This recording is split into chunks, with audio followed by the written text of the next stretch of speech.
What's going on, guys? It's Slappy Flappy here. God, I hate living in Australia, dude. I'm so hot right now filming this. I'm currently in the hottest bedroom of the house with no AC and the fans pointed at my back because I can't have one to my front because it'll make horrible sounds. But that's not all day. Today, I genuinely want to have a conversation about my issues with living in Australia because I think everyone has a bit of a picturesque expectation of what Australia's like.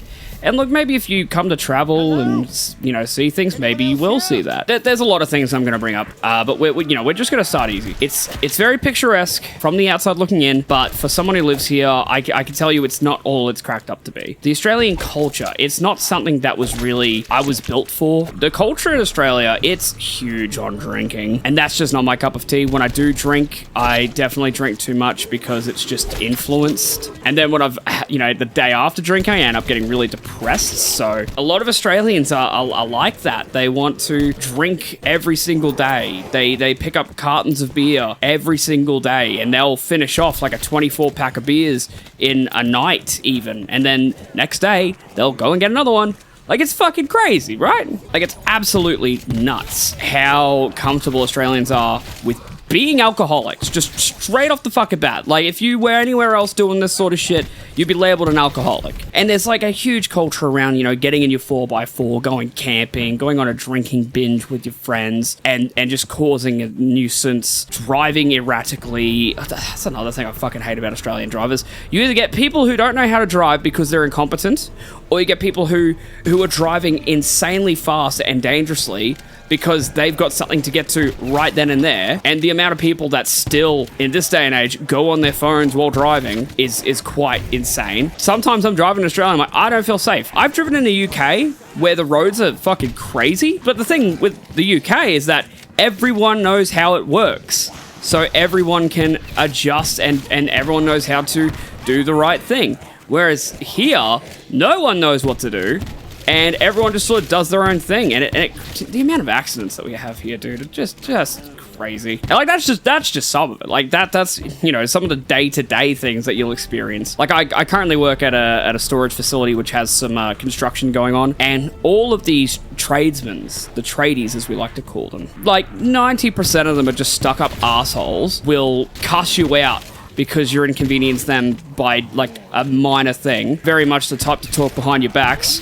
There's a huge joke because of the bloody ban recently of social media in Australia. There's a joke that tradies aren't going to be able to talk to their girlfriends anymore. Like that's just like little bit of humor. They always have you fucking Trayback Utes or Hiluxes, Navaras, all these fucking 4x4s that are clapped out to hell and back, 300,000 Ks on the odometer, and they drive them like they stole them. It drives me fucking nuts. I've got a mate who, we're not really mates anymore, but he is a fucking nightmare to get in a car with. I swear to God, the last time I drove with him, I didn't think I was going to make it home alive. And that's not just him. That is Australia, man. Like, it is what it is. These are just like the day-to-day things that you'll experience living here. It's nutty, but there's more that I'm going to get into. Obviously, I've already spoken about heat.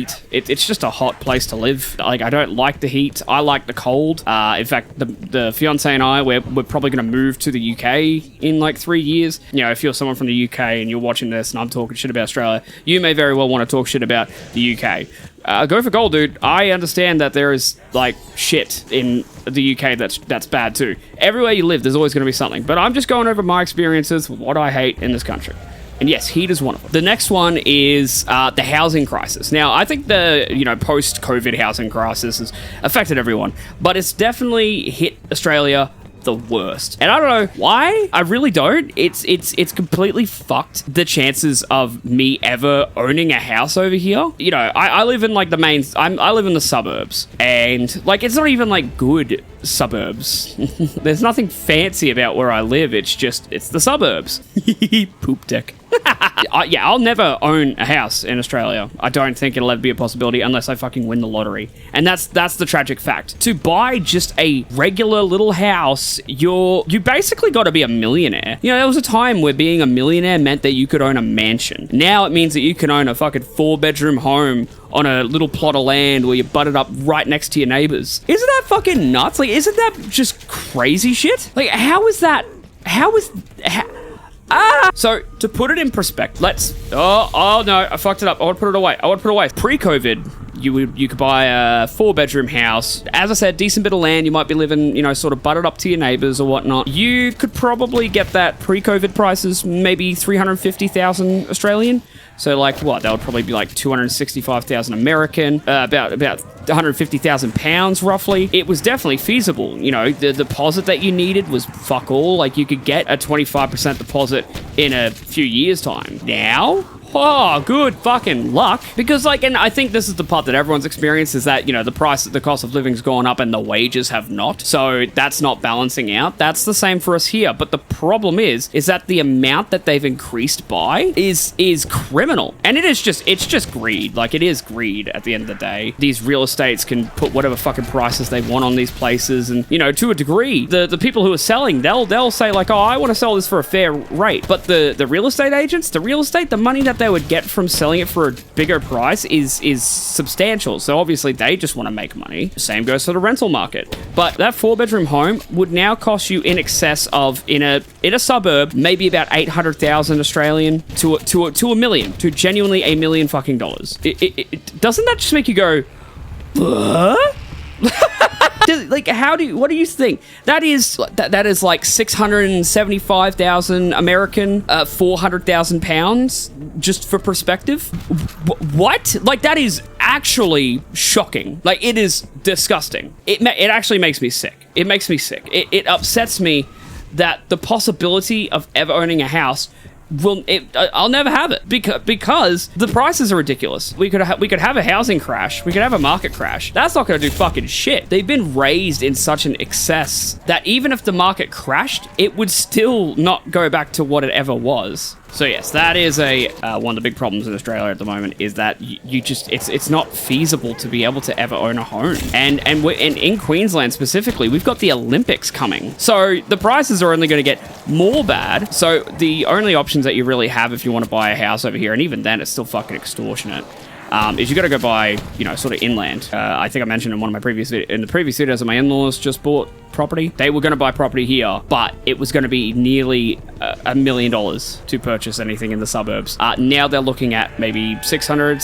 I think it's like 700, 800,000 now. Still, don't get me wrong, it is fucking atrocious, but it's better than what it was. There's no denying that. The next thing is again, it's just greed. It's corporate greed. That is price gouging at supermarkets. So obviously in other places you have a lot more supermarket options. In Australia, we have 3. We really only have 3. Those are Woolworths, Coles, and Aldi.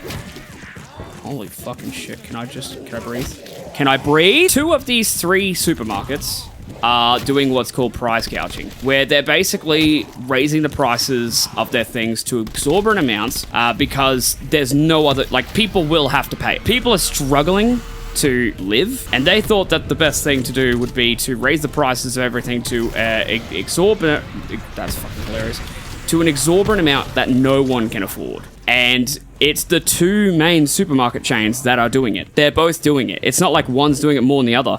They're both doing it at the same level. So everyone who's just trying to get groceries is completely shit out of luck because they can't afford them. Like, just getting bread, for crying out loud, from our supermarket, your average spending about $4-5 for bread. Not even special bread, like our regular Wonder Soft or whatever the hell it's called. It's just that much money. Like, that's criminal, isn't it? Obviously some things feel it more than others, but like vegetables, meat, all this stuff, it's insanely priced, and people can't afford it. And because of that, people are struggling, and people are in some of the worst positions of their lives because, if you're a lower income family, you're screwed. Like, there's nothing you can do. You just kind of got to suck it up and hope to God that, you might be able to get by. We can at least say that Aldi is not as evil. They don't have as much variety, but a lot of people will choose Aldi, and a lot of people have chosen Aldi over Coles and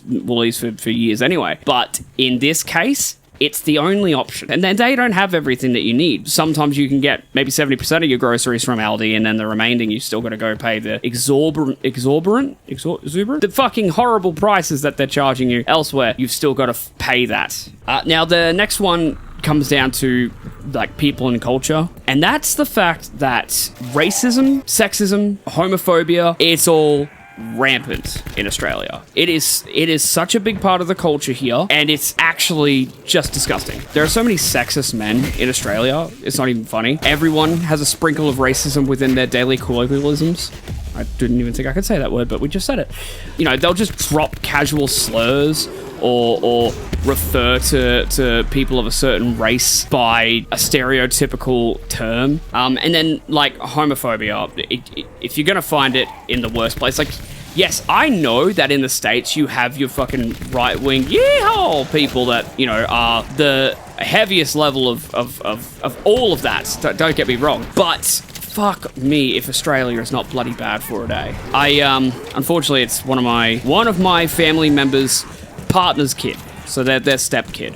We were having a conversation because my brother's trans, and they were going on about how it's disgusting and unnatural, and the fact that those kids are going to be messed up for however long because, you know, they've got two trans parents. And like, if you're watching this now and you're against the LGBT community, you can take a fucking big step off the plank to the water and go fuck yourself, because I don't want you here anyway. Allies only, just so everyone's aware. I literally was like, okay, I can't have this conversation with you. I'm like, you know what? I'm in full support. So that's my point. And they're like, oh well, to each their own. That's fuck off. No, it's just such a backhanded fucking like, oh well, I don't want to offend you because you're sitting right in front of me, but I'll happily offend another person's identity or sexual preference or race fully behind their back, because, you know, why the fuck not? I can't believe how often people are just so, what's the word? What's the I don't know, ignorant. I just want to say ignorant.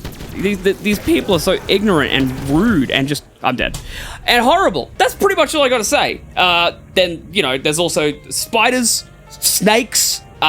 It's boring. There's nothing to do here.